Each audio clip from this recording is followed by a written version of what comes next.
1970లో European scientist Abel and అలెంగ్ వాళ్ళిద్దరు కలిసి ఏం చేశారంటే ఈ భూమి ఎలా అంతం కాబోతుంది, ఈ భూమి ఎలా నాశనం కాబోతుంది అని దాని మీద పరిశోధన చేశారు. పరిశోధన చేసి ప్రపంచ భవిష్యత్తుని వాళ్ళు చెప్పారు. ఏంటంటే world's destruction is by fire అని అన్నారు. అంటే ఈ ప్రపంచం నాశనం కాబోతుంది. అయితే అది ఎలా నాశనం కాబోతుందంటే విపరీతమైన ఎనార్మస్ హీట్ ద్వారా, రేడియేషన్స్ ద్వారా ఈ భూమి అంతా కూడా కాలిపోతుంది. పంచభూతాలంతా కూడా కాలిపోతుంది.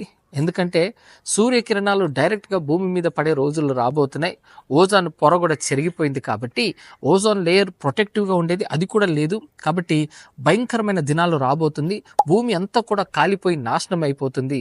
సో అంతం ఎలా ఉండబోతుందంటే, వరల్డ్స్ డిస్ట్రక్షన్ ఎలా ఉంటుందంటే భూమి పూర్తిగా కాలిపోతుంది అనే విషయాన్ని ప్రపంచానికి 1970లో చెప్పారు. అయితే మీకు తెలుసా, క్రీస్తు శకం 65లో పేతురు గారు ఈ విషయాన్ని చెప్పారు.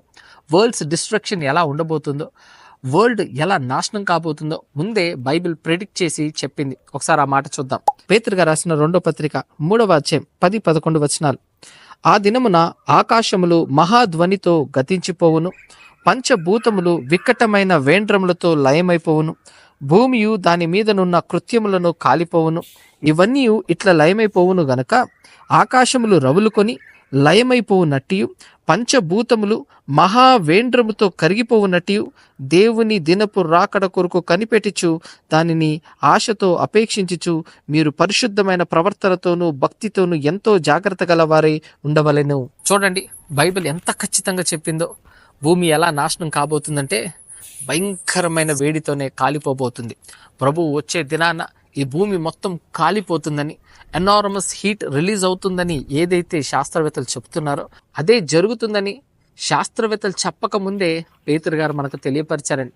బైబిల్ అండి నిజంగా శాస్త్రం చెప్పకముందు ప్రపంచ భవిష్యత్ చెప్పింది.